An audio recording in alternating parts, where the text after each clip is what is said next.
Homebrew. Your opinion. I like to put it on my video game consoles. That's not... Well, with that, it's more... That's called mods. Yeah. Homebrew is specifically, as far as I know, for tabletop games like D&D. Okay. So, your opinion? I like it. You like it? Okay, like on a scale of 1 to 10. It's really 100. I mean 9. Alright, cool. Wait, why not the last one? What's the last one? 100? You said 9 out of 10. Yeah, 9 out of 10. So why 9 out of 10? 9 out of 10 because it's really fun until like people start going insane or people forget the rules. Right. But at that point, I mean, yeah, I can see that. I guess just to introduce this, hello, Bert, and I am with Freya. Say hello. Yo. I mean, hello. I mean, you can say it however you want. It doesn't really matter. No, that's how I say hello. I know, but I mean, like, you can say yo. I mean, hello. What? Wait, Yeah. so your hello is saying yo, I mean hello. Yeah. Wow. Outstanding. Well, so I just wanted to come here in this dingy little corner to talk about Homebrew and why I think it is awesome and that people should stop hating it. And I'm a little uneducated, but I'm also pretty educated. So okay, did you have any questions for the class? I did not. All right. No. Well, so when it comes to Homebrew, actually, when it just comes to D&D in general, the whole point of D&D is to make an adventure and go on an adventure, make your characters and go on an adventure with those characters and have a fun time in a fantasy world. And yes, you can beat things. You can beat whatever you want. Exactly. Yeah. And even in the Dungeon Master's Guide, the official Dungeon Master's Guide, I'm pretty sure of all of them, but as far as I know, I mean, I've only ever read the one for 5th edition, but it specifically says, in fact, several times throughout the entire book, it literally drills it into your brain, the fact that the DM has ultimate say over anything and everything. Mm-hmm. Meaning you can do whatever you want. The DM can. Yes, but a lot of people don't like it for reasons. I think the main point of contention is, you know, what you said with like there suddenly being different rules that you can't. If they're not written down, then it's easy to forget them. And Yeah, and also sometimes like the DMs, I think they just want to go start killing people. Yeah, that too, but that has nothing to do with Homebrew. There's DMs that have like a DM versus player mindset, which is not good. But that's a whole unless you like that kind of stuff. Yes, yes, but I don't. But when it comes to Homebrew, I mean, if you're gonna make homebrewed rules, just write them down, give your players ready access to it. Boom, problem solved. They can read up on the rules whenever they want. I mean, it's not hard unless you're going out and completely changing the game into something else, which is also another argument. Could you have a D&D in like 2002? Yes. Is that an argument? No. So the argument with changing like too many things is that people say if you're gonna change so many things about the game, just go play another game. And that I think is fair but also stupid. I think that's kind of stupid because who's gonna try and gatekeep what other people do? Like you have the option to not play that specific one. Right, exactly. Well, I mean, they're not really gatekeeping what other people do. It's more of just specific DMs not, only going by the base rules, which bothers me. I mean, Okay. look, it doesn't bother me if you're a new DM with new players or as an experienced DM with new players. If anybody is new, pretty much. If anyone is Yeah. new, I can fully understand you wanting to go buy the books. It doesn't just come down to, adding a whole bunch of random stuff. It's just like, usually it's just a few little tweaks that people do with Homebrew. Now, me in particular, when it comes to video games in particular, I am a modder. So naturally, when it comes to D&D, I like to add lots and lots of homebrew. Yes.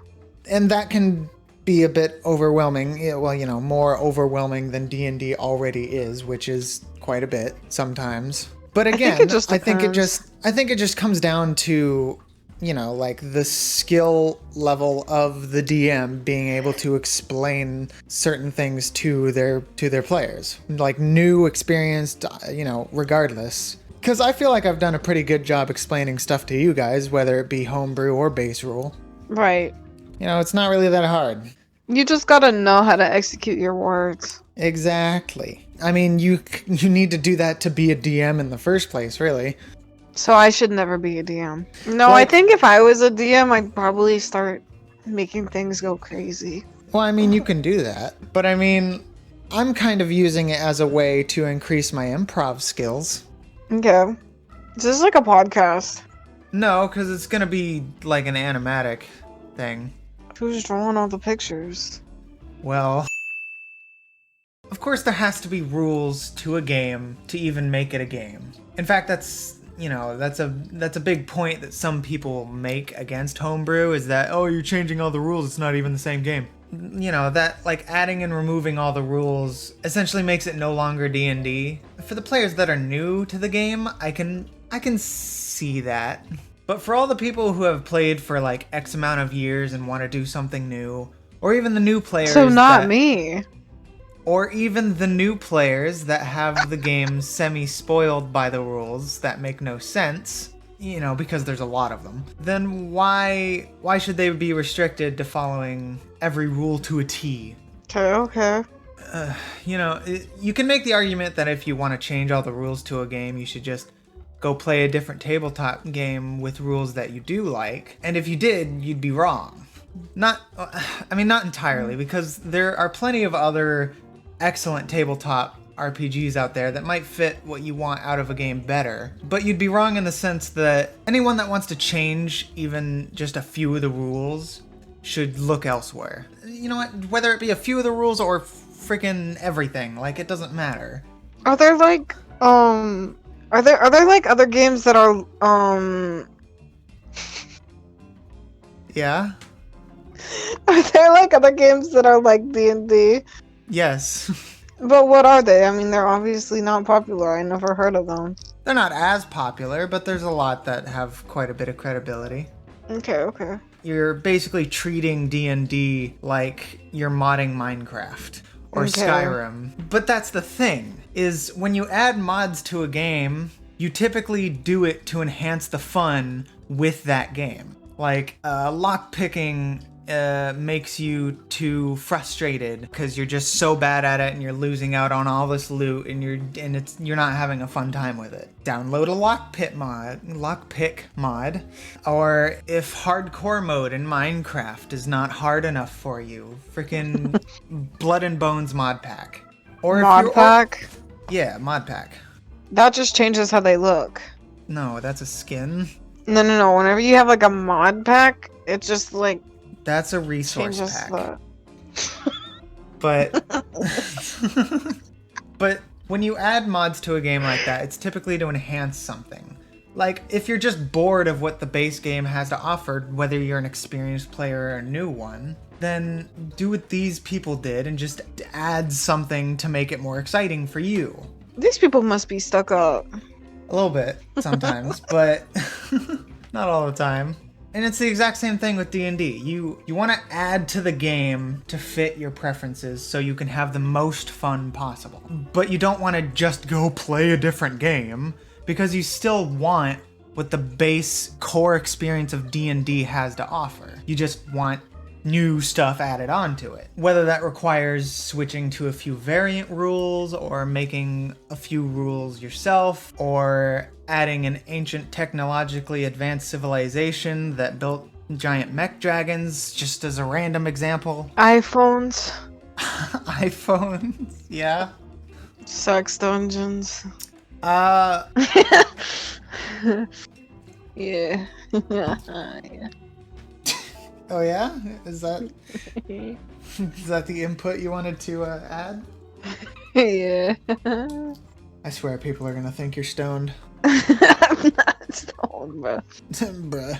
So anyway, that's about all I have to say for Homebrew, and why I think everybody should allow it, essentially, unless you specifically talk with your players and all agree that no Homebrew. Because again, They want to just be comes playing down it raw. that just comes down to personal preference, which is fine. That's about all I had to say on the subject. I mean, I'm sure there's probably more, but hey, who knows? Maybe I'll make a part 2. They're not even gonna say. They're gonna say, "I do not hear. I do not see."